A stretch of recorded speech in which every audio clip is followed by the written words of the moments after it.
Һаумыһығыҙ, эфирҙа яңылыҡтар, студияла Фаруаз Рафиҡов. Мусулман донъяһы ураҙа ғәйет уҙғарып, киләһе йылға хәҙәр Рамаҙан айынан хушлашты. Диндарҙар уны һағыш менән оҙатты, сауап бәрәкәтте күпләп алыу мөмкинлеген биргән, мәрхәмәт шәфҡәткә, күркәм ғәмәлдәргә бай, тимәк, бөтөн кешелектең хыял маҡсатына тап килгән изге айдан айырылыу ысынлап та еңел түгел.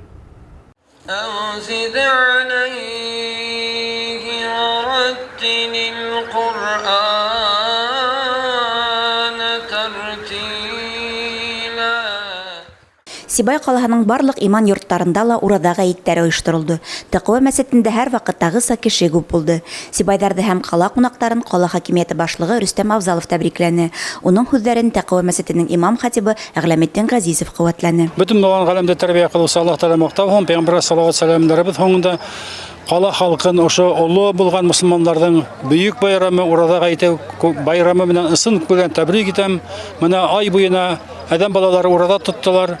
Тәрбиә мәктәбен үттеләр, үҙҙәренә күркәм булған холоҡ, әҙәп, әхлаҡ тәрбиәләнеләр. Шул тәрбиәне, шул холоҡто йыл дауамында дауам итергә беҙ бурыслыбыҙ. Шуға күрә тағы ла байрамыбыҙ мөбәрәк булһын, Алла Тәғәлә. Байрам әле дауам итә. Ураҙала әҙәм балаһы ашау-эсеүҙән тыйылып тора. Бының файҙаһы бихисап. Асығыу организмды таҙарта. Шул уҡ ваҡытта эҫе көндәрҙә лә бер йотом һыуһыҙ йөрөү ихтыяр көсөн нығыта, саҙамлыҡҡа, ныҡышмалылыҡҡа өйрәтә.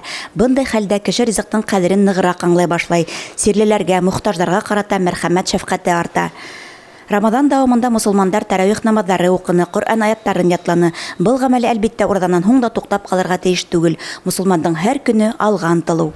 Бергә тоттығай. Нисек, ауыр түгел мурад? Юк, ауыр түгел, наоборот, еңел. Ураҙаның һүҙегеҙҙе нисек тояһығыҙ? Ошо еңел, һәйбәт.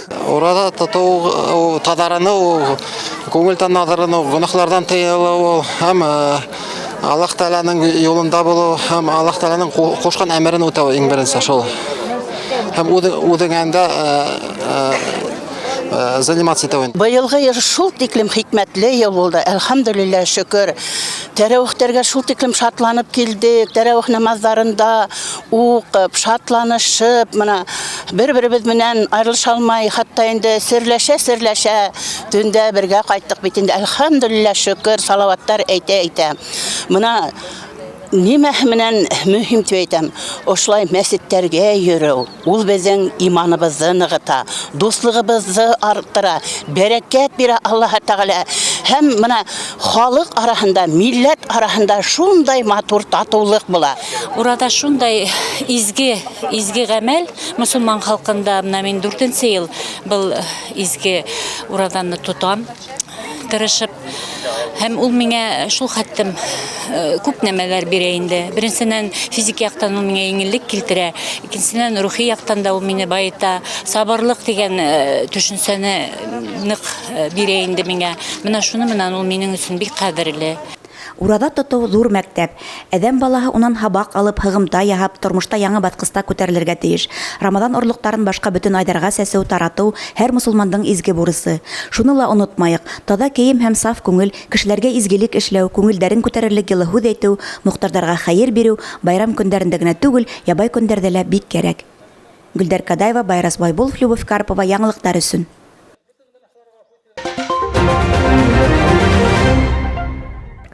Силәбе өлкәһенең күрше генә ятҡан Ҡыҙыл ҡасабаһында йәшәүсе милләттәштәребеҙ башҡорт телен өйрәнеү мөмкинселегенә эйә. Быйыл март айында унда Йәкшәмбе мәҙәни-тарихи мәктәбе эшләй башланы. Киләһе яҙмыбыҙ ошо хаҡта.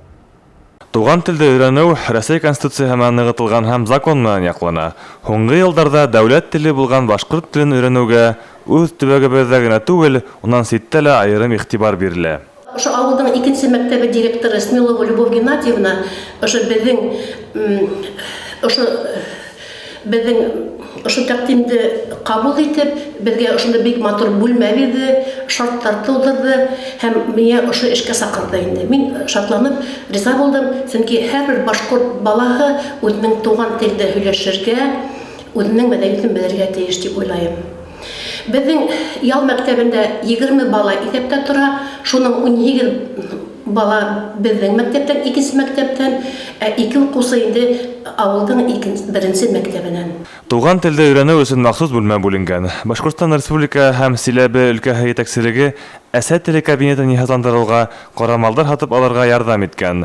Класста башкорт музыка коралдары, шулай ук этно-художество иҗаты инструменттары һәм телде үзләштерүгә еңел заманса әсбаптар кайтарылган. Без балаларды ял мәктәбе тиһәктә без юма көне үткәрергә тырышабыз. Юма көне тәүдә бер генә төркемдә үткәргәйник. Хәзер балаларның мөмкинлекләреннән сыгып, балаларды хәзер 3 төркемдә үткәрәм.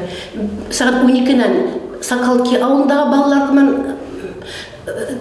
балалар менән эш алып барам инде. Шуннан соң сәгать 1-дән беренче, икенче класс укучылары менән эшләйм. Һәм сәгать 4-тән өлкәннәр төркеме 5-нче, 6-нчы класста укыган балалар менән дәресләр алып барам инде. Касабалы яшәүче милләттәшләребезнең балалары якшәмбе мәктәбенә зур теләк менән йөри. Бында ул туган телдә матур итеп аралашудан тыш мәдәниятте дә өйрәнәләр. Мәктәп тәрбиячеләре Азалия башкортча өҙә басып бейһә, Артем ҡумыҙҙа уйнарға оҫтарып бара.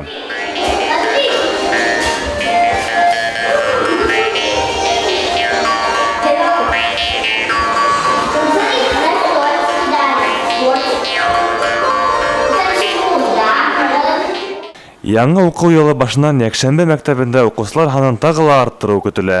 Мәктәп етәкселеге уҡыусыларҙы төркөмдәргә тигеҙ бүлеп, белем биреүҙең сифатын күтәреү өҫтөндә ныҡышмал эшләргә иҫәп тота.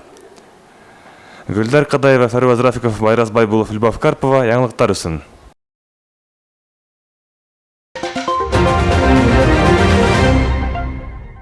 Сибай ҡалаһының Мир йәштәр йортонда Урал аръягы тауышы балалар шоу проектының икенсе миҙгеле старт алды. Уның тәүге этабын 36 бала уңышлы үтеп, остаздар менән эшләү бәхетенә иреште.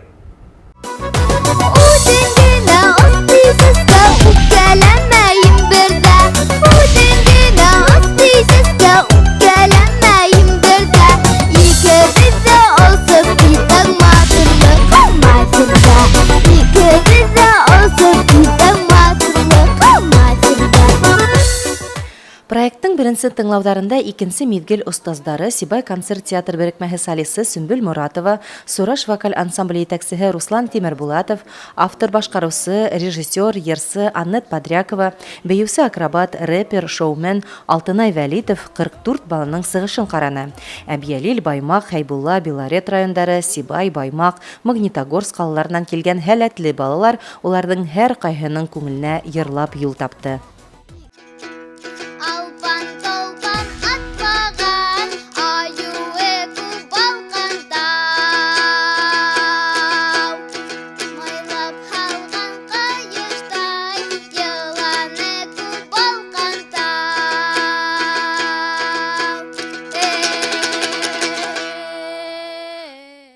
Алыштырғыһыҙ алып барыусылар Илдар Ҡоҙабаев һәм Минна Пивоварова ғәҙәттәгесә йырсылар ярышын йәнле итеп ойошторҙо. Сара барышын илебеҙҙең төрлө төбәгендә йәшәүселәр өйҙәрендә ултырып ҡына Сәләм телеканалы бәйләнештә социаль селтәре аша күҙәтте. Сығыш яһар алдынан балалар да, ата-әсәләр дә әлбиттә тулҡынланды. Оҫта остаздар алдында һынау тотоу һәр кемгә еңел бирелмәй. Мин балалар музыка мәктәбенә йөрөйөм. Мин шунда йырларға өйрәндем. Сөмбөл Моратовна. Матур апай, матур йырлай. Мин Эльмир Мулагалямов. Әбйәлил райондан Сивас ҡарында килдем. Яндыс Ҡашҡа йырҙаным.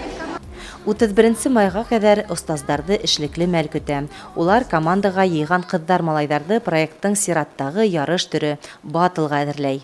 Был конкурста мин сәскә күбәләк йырын йырладым. Мин былтыр супларда финалға үттем. Айһыл 4 яштан йырлай. Беҙҙең ғаиләлә менән рух тәрбиәләүгә ҙур игътибар бүленә. Беҙҙә һәр ваҡыт тамыр каналы эшләп тора, уны һүндермәү тиерлек. Шул уҡ хатта Айһыл менән әсәһе, Айһыл менән ҡатыным Светлана Раятҡызы эшҡынлана. 4 остаз үҙенә команда туплап бөтөү менән һәр ҡатнашыусы өсөн СМС тауыш бирү башланды. Урал аръягы тауышы балалар проектына элегеүселәрҙең бәһәләтенә битараф булмаусылар 31 майга ҡәҙәр тауыш биреп, һәр команданан бер кешегә автоматик рәүештә ярым финалға сығырға ярҙам итә ала. Проекттың батлы һәм ярым финалы 1 июньдә үтә. Финал 26 июньгә тәғәйенләнгән. Иҫегеҙгә төшөрәбеҙ, еңеүсене төп приз 50 000 һум аҡса көтә. Лилия Дельбаева, Гөлдәр Хадаева, Байраз Байбулов, Любовь Карпова, яңылыҡтар өсөн. Был бүгін көндәге бөтә яңылыҡтар. Һеҙҙең менән мин Фәрваз Рафиҡов эшләнем. Беҙҙең бөтә яңылыҡтарҙы ла бәйләнештә YouTube һәм интернет селтәрендә ҡарай алаһығыҙ. Һау булығыҙ.